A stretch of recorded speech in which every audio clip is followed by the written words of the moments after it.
c'est bien possible. Ouais. Mais vous savez, moi, ce voyage du colonel est révélateur de deux choses. De deux mots dont souffre le pays. Ouais. D'abord, le premier mal, la Mm. première gangrène, c'est la division des Guinéens. Quelque chose a certainement échappé votre vigilance. Et une société, on peut dire qu'ici, on peut être divisé, on peut ne pas s'entendre. Ouais. Mais des Guinéens qui se sont retrouvés à l'étranger, qui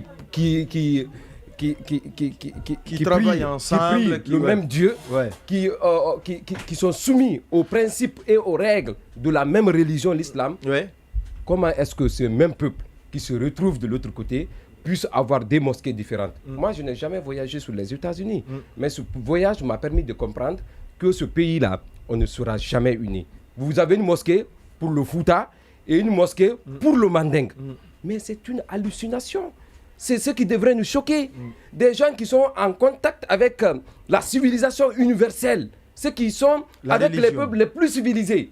Mais comment ces Guinéens-là peuvent nous dire de nous unir alors qu'ils sont les plus divisés? Cette caricature religieuse autour de la structure, la caricature religieuse autour de la structure ethnique est une mauvaise, c'est la chose qu'on devrait condamner. Et une mosquée pour le Fouta, une mosquée pour le Manding. Non mais ça, je ne pouvais pas imaginer que notre division avait atteint ce niveau.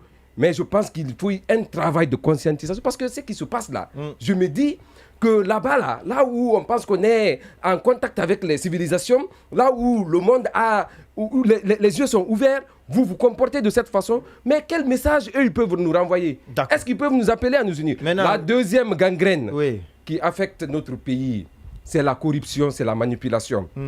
Ce que le CNRD a fait, Alpha Condé ne l'a pas fait. On peut tout reprocher à Alpha, mais Alpha quand même avait des militants, il avait une base solide.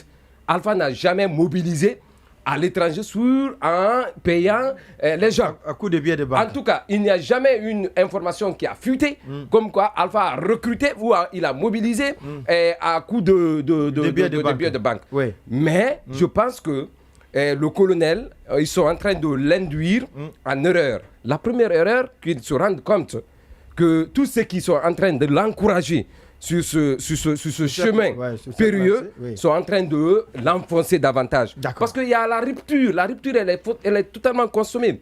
On mobilise, on prend des gens ici, des cadres de l'administration. Vous vous souvenez, les 37 membres qui sont partis de façon officielle, alors qu'il y a eu des directeurs qui ont rallié les États-Unis, sans passer par la procédure qu'on a décrite la fois dernière.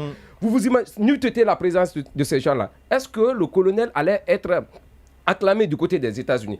Il doit aujourd'hui prendre la mesure de la situation, comprendre que le terrain ne lui est plus favorable.